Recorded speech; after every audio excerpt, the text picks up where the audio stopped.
how's it going? It's Al. Welcome back for an exclusive, way too early FanDuel first look. We typically don't do these, right? I usually do mostly DraftKings content because DraftKings just gets more clicks. I'm being very transparent and honest with you when I say when I put out FanDuel content, it gets less clicks and less searches than when I do DraftKings content, which is why I exclusively pretty much do DraftKings content. I'm a content creator and I create content and I want it to be watched by as many people as possible. But I know that some of you do play on FanDuel. I play on FanDuel myself, and there has been a few of you asking, can you do a FanDuel first look? Well, here it is. However, it's going to be a little bit of a twist. We're going to build the lineup the same way that we always build a lineup. We're going to try and build a double stack, a bring back. We're going to correlate. We're going to build a secondary stack, and all of that over with the pricing for week 1 on FanDuel.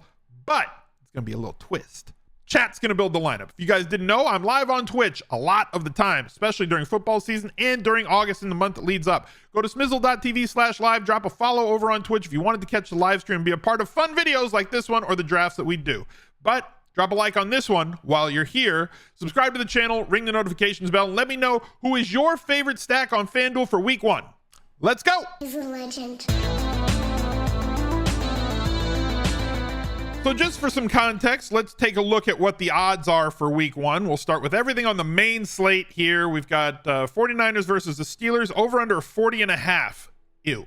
Houston versus Baltimore, 44 is the total. Baltimore favored by 10, so that means, let's see, 22 plus 5. Team total of 27 for the Ravens. 27 is a very high team total. Personally, I like to target games, this is an aside, that are over 24.5. Team total of over 24.5, beautiful for a primary stack. Little tip for you guys moving forward. Very simple to go with. Colts, 3.5-point underdogs to the Jaguars, 43.5 there. Minnesota, 45.5, 6.5-point favorites over the Buccaneers. Browns and Bengals in a coin flip. This is an interesting one. 47.5. This is high total game, closely contested. Very stackable game situation there. Washington versus the Cardinals. Maybe a running back here. Home favored running back. Titans versus the Saints. 41.5. Panthers versus Falcons. 42.5 minus 3. Running back situation here. Home favored. Involved in the passing game. Philadelphia Eagles. New England Patriots. 45.5. Patriots only 4-point underdogs in this one. Shocking. I thought that this would be a larger spread than that. Packers against the Bears. Bears favored by 2.5, 44.5 total. Rams, Seahawks, 47.5. Seahawks by 5.5. Interesting game situation here in a lot of different ways. Chargers, Dolphins going to be the most popular game. Highest total game, only one over 50. That 5-0 really stands out in this spot. Also, less than a field goal spread. Very popular situation. You're going to have to find ways onto this game on both sides, FanDuel and DraftKings. And the last game on the slate, Raiders versus Broncos. 3.5-point favorites are the Denver Broncos, 43.5. So let's bring in the chat really quick. Are you guys ready? See, you're not ready. Look at you. You're not even typing anything. I'm going to take a look at the quarterbacks. I'm going to come back to chat. They're going to tell me who they want to play at quarterback on this slate. Let's head over to FanDuel. It's really bright. They don't have a dark mode. They should. Dear Mr. Duel, please, we've been asking for 15 years. Please, please, please put in. Hell, make the screen blue. It can be brandable. Make it a shade of blue. Just get this. Like, I can't even keep. I need sunglasses, and I don't have any down here. This is awful. All right, up top. Look at this.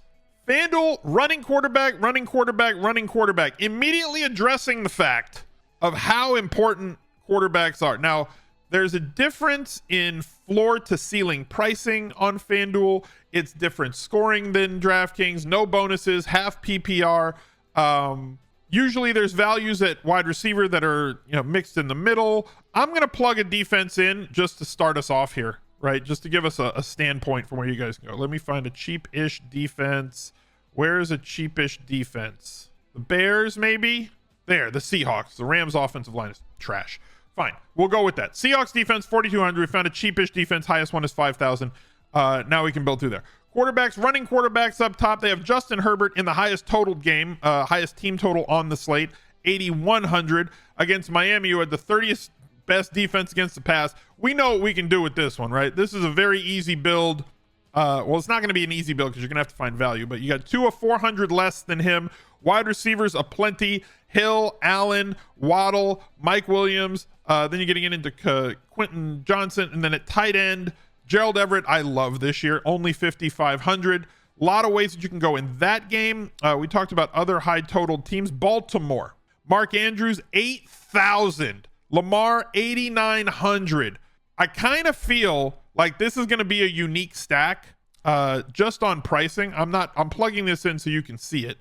If we do that and find a bring back play on the other side of it, right? Let's get rid of them off. Like Nico Collins is 5,800. Rashad Bateman, 61. Zay Flowers, 55. If you do something like this and this is a very expensive first two, but it gets cheap once you include the other wide receivers on the other side. So like there's paths that you can go.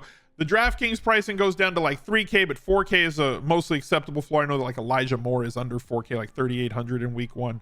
But it puts you in a position here on DraftKings versus FanDuel to do things differently. But it's always a fun exercise to build a lineup on DraftKings and then see the difference in the pricing on the site by trying to build the same lineup on the other site. Let's go to the chat. Where are we building, chat? Look at this. We got some ideas. We got Washington, Watson doubles. I kind of don't mind the Watson doubles.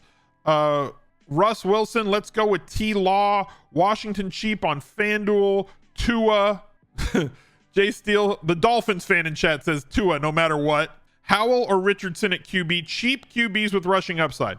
Okay, look. Let's agree to this. Let's not be basic. We already built the DraftKings way too early first look, and it was built around the Chargers and the Dolphins because of obvious reasons. Let's not do that. I'm down with one of three that you can choose. So we're going to bring this together.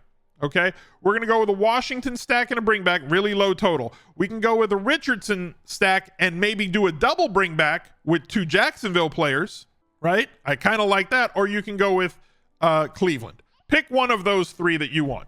Washington, Cleveland, or the upside of AR-15. The rushing upside of AR-15, because we did not look at his price, but I did look at it beforehand, and he is entirely cheap versus the other quarterbacks. Right? Looking at Richardson's price, 6,700 in comparison to the other rushing quarterbacks, 83, 89, 9,000. Now look, 8,900, Lamar can throw the football. 9,000, Jalen Hurts is going to throw the football a lot more and has great receiving option on the other side. Justin Fields, in my opinion, is kind of the comp. Justin Fields 2022 is kind of the comp for AR-15 in 2023. He's 8,300. So you'd be getting a massive discount at 6,700 on a Justin Fields comp. You know, I'm just saying. Let's build the AR-15 lineup. Or do you look, Indy or Sam Howell? Sam Howell, you guys are not good at content creation. Nobody wants to watch a video with Sam Howell. Chat, come on, chat. You got to help me out. Here. I got viewers.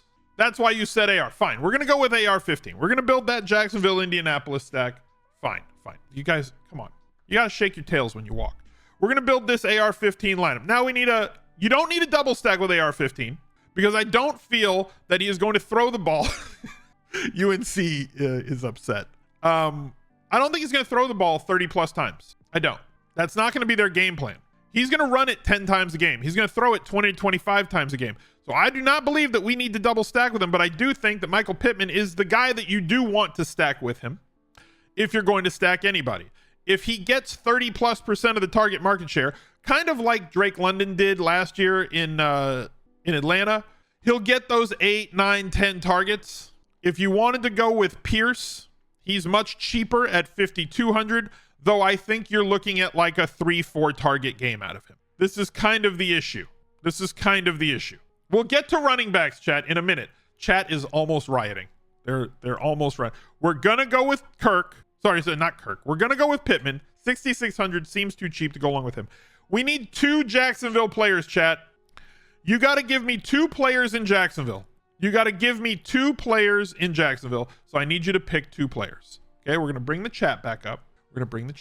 Zay Kirk.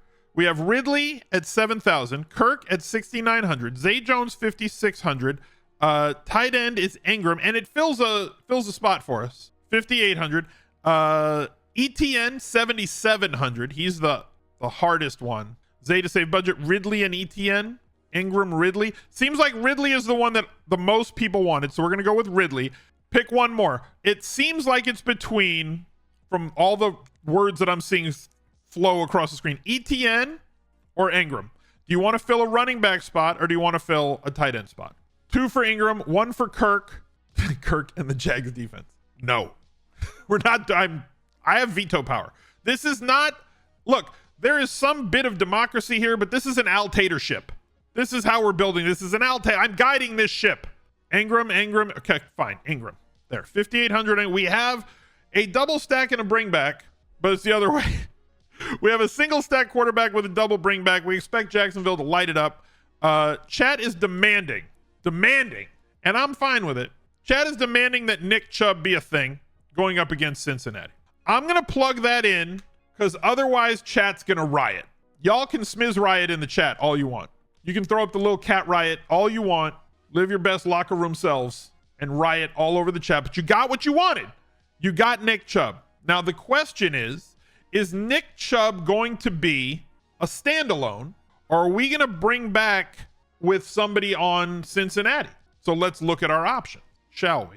We're not going to bring back Nick Chubb with another running back, so Mixon's out. We don't need a tight end because we already have Evan Ingram, which leaves us $21,000 to spend. We have $7,000 per player.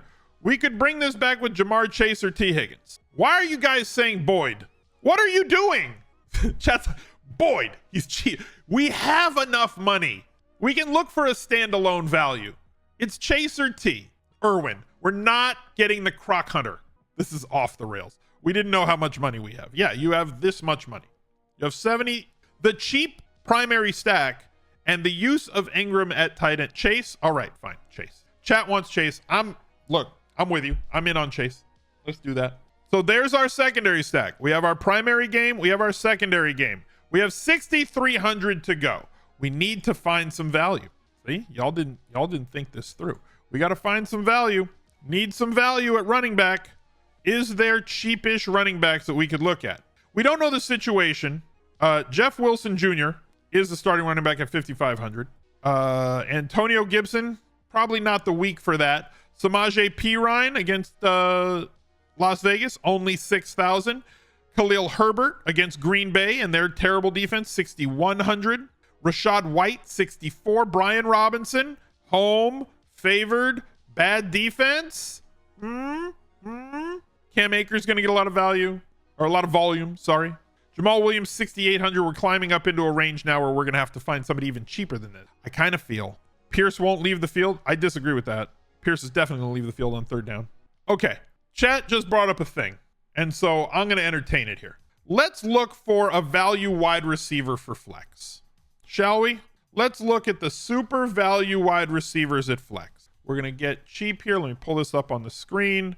Tank Dell, 4,900. Is he going to play enough snaps in the regular season after looking like an absolute all-star in the preseason? For Houston, Skoranek, no. Michi, no. Devontae Parker, 5,200 against Philadelphia. The cornerbacks are too strong there, in my personal opinion. JSN, 5,300. Could be interesting for week one. Mac Hollins has a lot of hair. It's an awful lot of it. Zay Flowers, 5,500. There's one guy, Elijah Moore, 57. There's somebody that wasn't yet on this list. Why won't it type? Marvin Mims is 4,700. Might be Jerry Jeudy just left the field with a hamstring. Might be pressed into 1-2 work with Sutton on one side and Mims on the other if Jerry Jeudy can't go week one with this hamstring. For a first look, a way too early one at that, that can open up a little bit more value for us. Now we have 7,900 to spend. Chat, now we can afford kind of a premium-ish running back in this spot without the need for correlation, y'all. I know chat is a big fan of Bijan. I know that chat is a huge fan of Bijan. I know they are. We could get even cheaper by just punting off defense and maybe getting up to Derrick Henry or Josh Jacobs. But like home, favored running back, involved in the passing game against a really, really bad, I don't need a tutorial, FanDuel, against a really bad returning rush defense. I don't mind this lineup at all. This has a lot of upside. Chat, you did a good job. Give yourselves a hand, chat. Thank you very much for all the help. You guys were awesome. You guys were great. 5-box running back for sure. Good job. Let's go over the lineup. Anthony Richardson, stacked with Pittman, brought it back doubly with 2 guys on Jacksonville. Chubb and Bijan, tons of usage. Let's say we're probably going to get 40 to 50 opportunities out of Bijan and Chubb with all the inside the 5 work. Marvin Mims as a full-on punt. Right now, maybe we're overreacting to the Jerry Jeudy injury, and Seattle's defense can put a lot of pressure on that Rams offensive line. And oh yeah, we have Jamar Chase also. Whole lot of upside, good amount of volume. I don't mind this lineup at all. Let me know what you guys think about it. Chat, appreciate all your help today. Drop a like on the video, subscribe to the channel, ring the notifications bell, and look out for another video right there. This is a legend.